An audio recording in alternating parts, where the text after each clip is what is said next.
بسم الله الرحمن الرحيم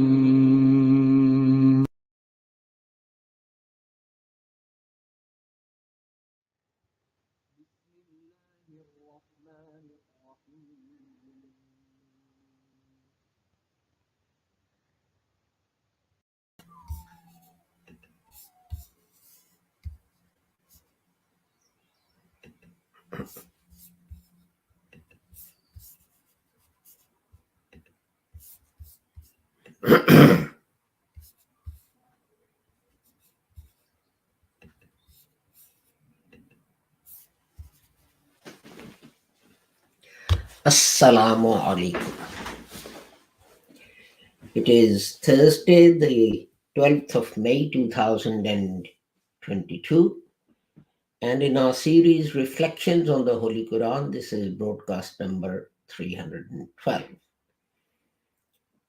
And we've been discussing the meanings of chapter 2, verse 100. And the word we were discussing yesterday, yu'minun, we will carry on with sharing our thoughts on that word. Because as I said at the end of yesterday's broadcast, that it has much significance that needs to be taken into account, and people just gloss over the thing. It consists of two segments: yu'minu, which is the verb, and wa and noon form a pronoun, and its root is hamza, meem, noon. And in the Holy Quran you find 17 words made by using this root. And in all, they appear in the Holy Quran 879 times. So let's go to the verse of the Holy Quran, which I forgot to recite, but I will do so now. أعوذ بالله من الشيطان الرجيم بسم الله الرحمن الرحيم أَوَكُلَّمَا عَاهَدُوا عَهْدًا نَبَذَهُ فَرِيقٌ مِّنْهُمْ بَلْ أَكْثَرَهُمْ لَا يُؤْمِنُونَ. And it's the word yu'minun that we are discussing again today. Sadaqallahu al-aliyyul azim.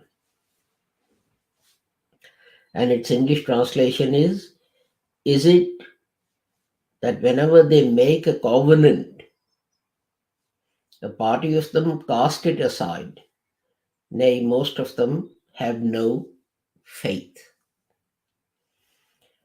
And this word has been translated by Hazrat Maulana Muhammad Ali as faith in this context.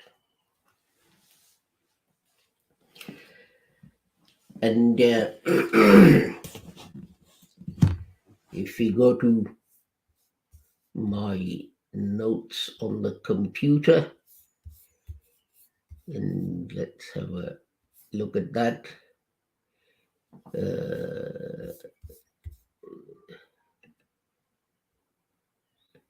As always happens, the pages get mixed up during my Urdu broadcast. But anyway, yesterday we ended and we were sharing ideas on the use of this word in chapter 33, verse 72.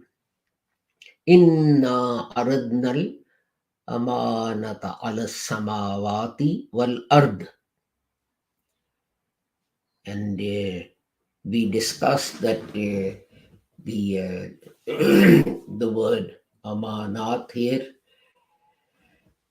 is frequently translated as burden. Some say responsibility.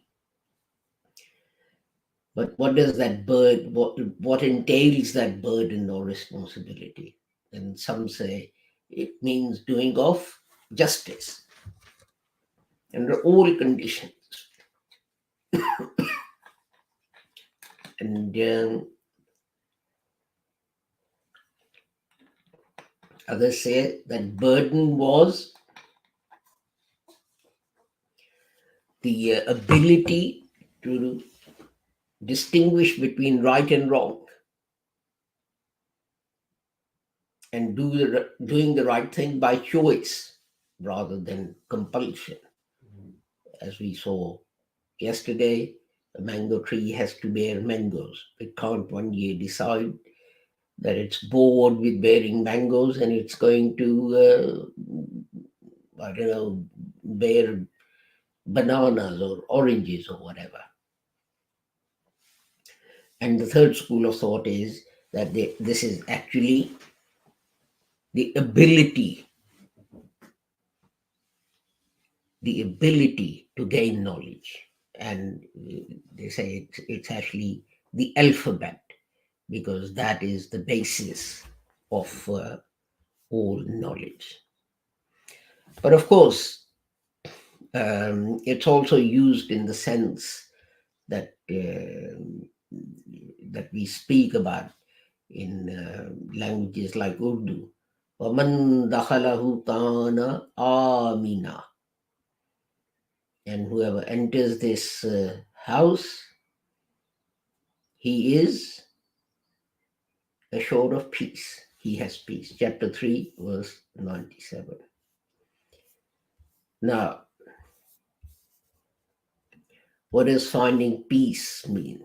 What does finding security mean? And some people say, well, what it means is that he has secured himself against hellfire. Others say that he's secured himself peace. He will now be free from worry, but worldly problems, etc. And Haram Sharif or Kaaba is mentioned in a number of places in the Holy Quran as a place of peace. Awalam yaro anna ja'alna haraman amina. Chapter 29, verse 67. Can't they see that we have made haram a place of security? Haraman amina.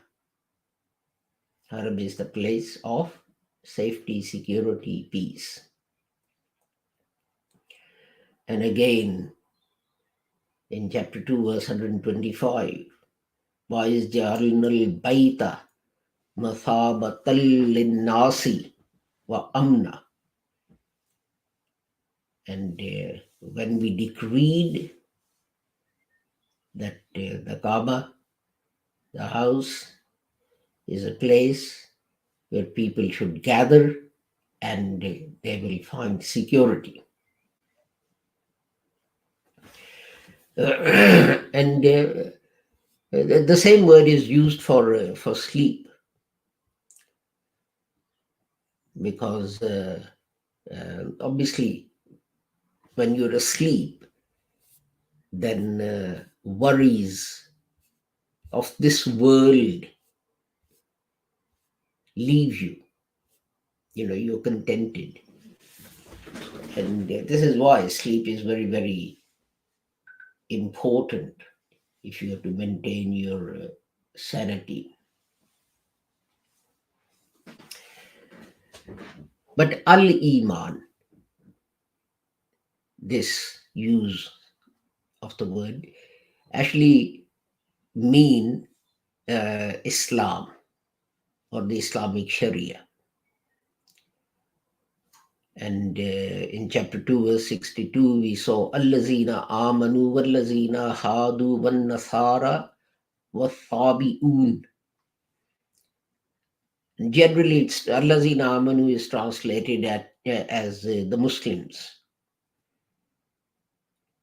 But those who believe is the literal translation. Those who believe in the Jews and the Christians. Actually, literally, you could say it means Nazarenes or Thabis. Now, we don't know who Thabis are, and there are different interpretations of who these people were. When I was doing the Urdu broadcast, a kind friend sent me his opinion of who Thabis were. I guess he's from India, from what he was saying.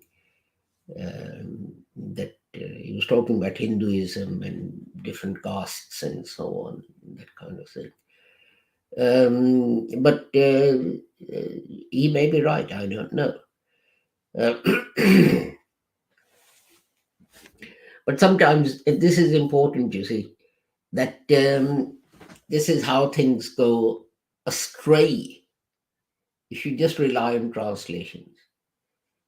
As I said, Allazina amanu, those who believe. Now it gets translated in many places as the Muslims, because other religions are mentioned there, Judaism and Christianity and so on. So rather than saying those who believe, people translate that as Muslims. But this is not strictly the text. This is an interpretation of the text by us. And if we lose the original and just rely on the translation, then, things can go awry. It's like the prophecy in the Old Testament that a young girl will have a son. And then to support Immaculate Conception of Jesus Christ, Hazrat Isa alayhi salam, it got translated as a virgin will bear a son, rather than a young girl. This is why it's very important, and Muslims are very lucky that we have the original text of the Holy Quran. So you can look at it and you can say, yes, it's fine, it's been translated in this way. But I've looked at the dictionaries and I've thought about it, and things have changed since this translation was done. And, I think it may be something else. Now we are talking about Allazina amanu. So what is Iman? What is this belief? And there are a number of stages of this belief. And that is that you have belief with the tongue, which is you just say something with your tongue. Oh, yes, that's right.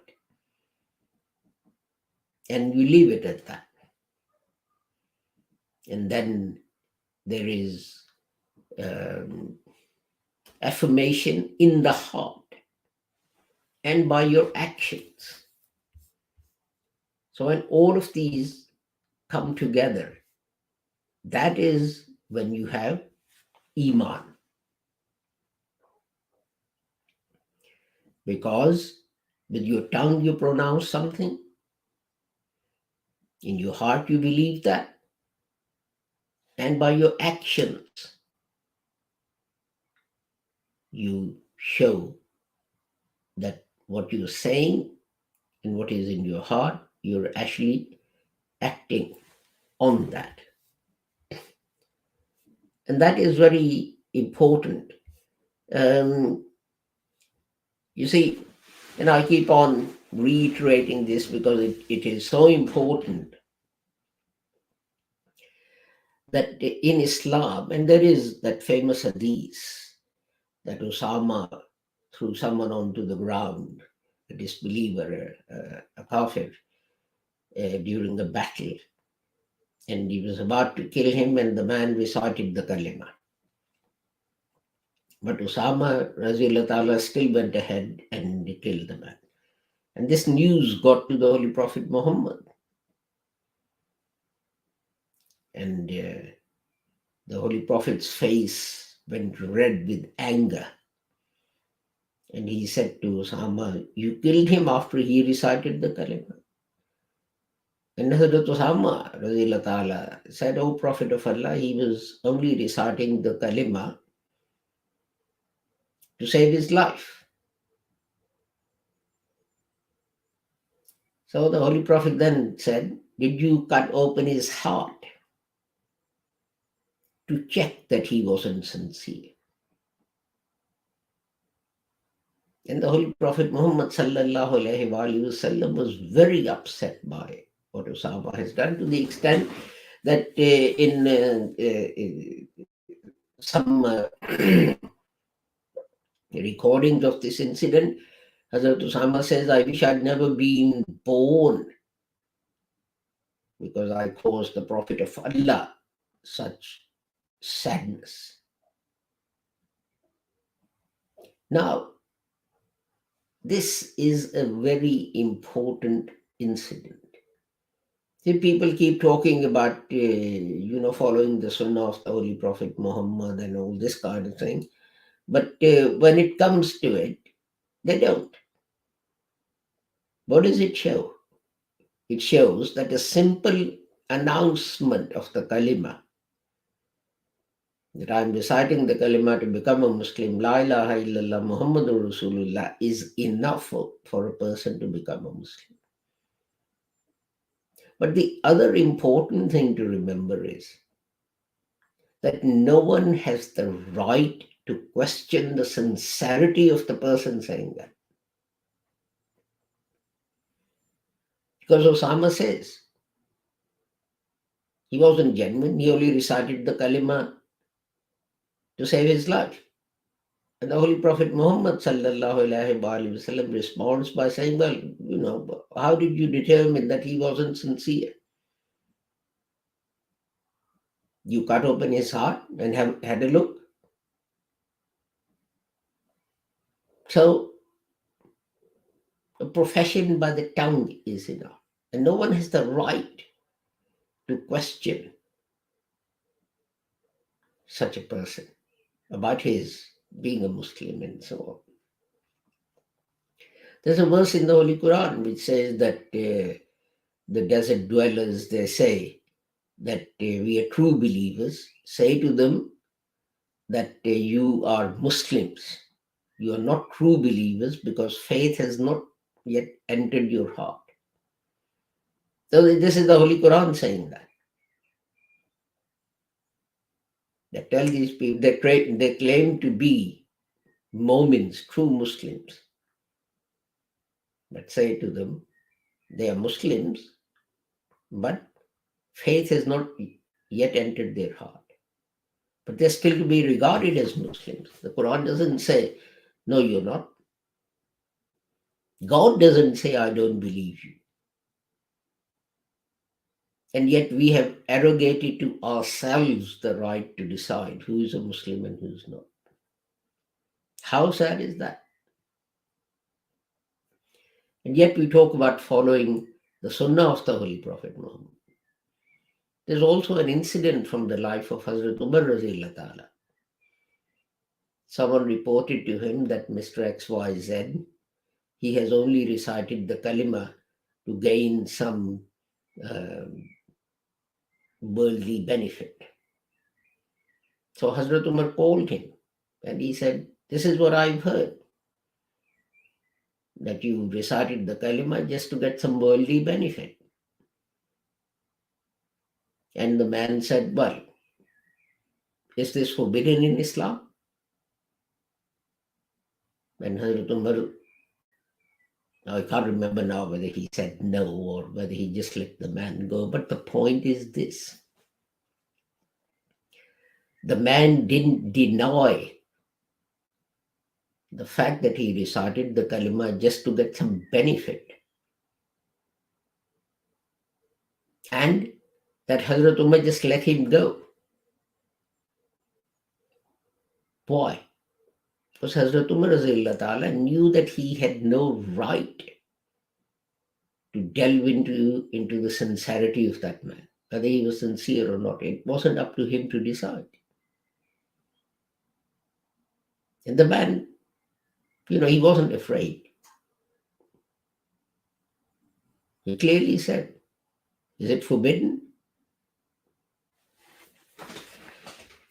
And this is what we forget. And we take on the burden of such decisions upon our shoulders. So what does believe mean? Those who believe. Well, it means to accept, not to deny, to affirm, to declare it to be true. It also means to have trust, confidence, and to obey. And there are 5 things, 5 characteristics which you have to show to establish that you believe. And that is that you believe in Allah. That indicates that you believe that there is a creator, someone more powerful, more knowing, more knowledgeable, better than you are. And then the day of judgment. That's very important because it shows that we all have to account for our deeds.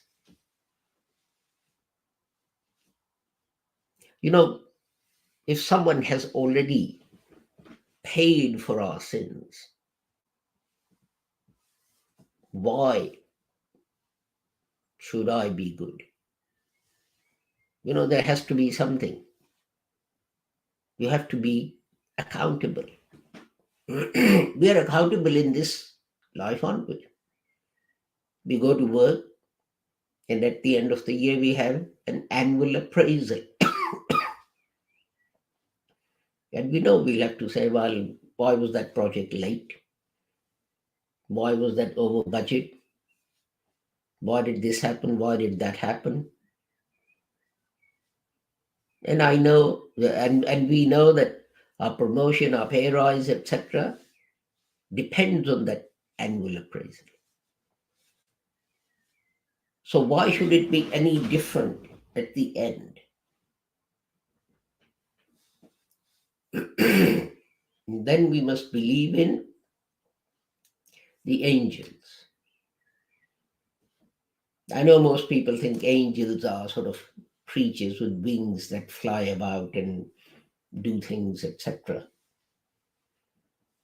But I've shared my thoughts about this with you, that angels actually mean God's laws. And these are all the laws of physics, laws of astronomy, laws of chemistry, laws of economics, even family law. Whatever God has created and decreed comes under that. And books, that is guidance that has come from God. And the prophets, that we believe God sends us guidance through human beings. And that's a very important point. And this is sometimes what I say um, to my Christian friends, that they say, about Jesus. And I say to them, well, maybe the Son of God can do it, but I want to see a human being. I want to see that a human being can act in this way. And that was the whole point about the Holy Prophet Muhammad sallallahu alaihi wasallam and his companions, radiyallahu ta'ala anhu, that they were human beings who acted on this guidance to show that it is possible. Belief in God is important because, if you don't believe your teacher is teaching you the right thing, why would you follow it?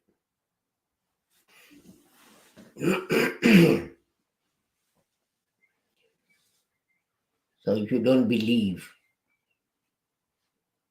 that there is a God, or that he sends God, there is one, but he doesn't send guidance and so on, why would you believe and obey that guidance?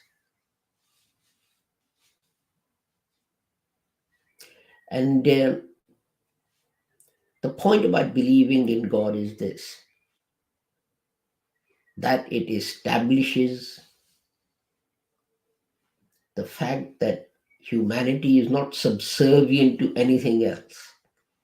Remember, in the days of old, the volcano would erupt, and people would get all scared, and they'll say, oh, it needs a human sacrifice, and they'll take some young girl and throw her in to please the volcano god. Allah tells us, the Holy Quran tells us, that no, we can overpower that volcano. There is nothing in the universe that we need to bow to. But then with that, there is an interesting point, and which is that human beings cannot attain full guidance through their own efforts. This is why God sends revelation and prophets, and that revelation is preserved in books and so on. That is why you have Wahi. I mean, the example I always give is great scholars believe, Islamic scholars believe, that Jesus was not put on the cross. Judas was made to look like Jesus, and Jesus was taken up to heavens, and he's been sitting there for 2,000 years without eating, without drinking, and one day he will come down. Two angels will bring him down with his hands on their shoulders on a minaret in Damascus, and so on. And then there are equally great scholars who say, no, Jesus wasn't taken up to heavens, he was put on the cross. It wasn't Judas, because the man being put on the cross never claimed that he wasn't Jesus. So Jesus was put on the cross, but he didn't die, he fainted. And to an extent that they thought he was dead. But when the centurion pierced Jesus' side, blood flowed out. That means his heart was beating. Otherwise, how was the flood flowing through his? How was the blood flowing through his body? If the heart stopped beating, gravity would take all the blood to his feet. No blood would come out when you pierce the side, etc. So, who do you believe? And that was the point about Hazrat Mirza Ghulam Ahmad.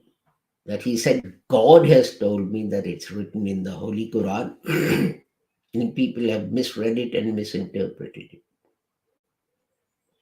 That is the whole point. That God told Hazrat and drew his attention to this. And this is something that people frequently forget. You see, there are two extremist camps. One says that the Holy Prophet was the last prophet. Yes, true. He wrote the last book. Very true. But then they go on to say, and now God has stopped speaking to man. The other extremist group says, well, you know, God has at least one prophet sitting up in heavens. Some say he has already come, some say he will come, etc. But Hazrat Mirza Ghulam Ahmad taught, and our Jamaat believes, that no prophet can now come, no new guidance can now come, no new law can now come. But God continues to speak to man to help in the interpretation of what has been revealed. This is why, as I'm saying, God has told me that the Quran says Jesus is dead. That's the important thing. Although there is much more to say, but I think we'll finish here. We've already spent 2 days on just one word of the Holy Quran, and our time of our broadcast is over. So I take my leave of you with the prayer that whoever you are and wherever you may be, may Allah keep the whole of humanity safe and sound and free from harm. Assalamu alaikum. Khuda Hafiz. Goodbye.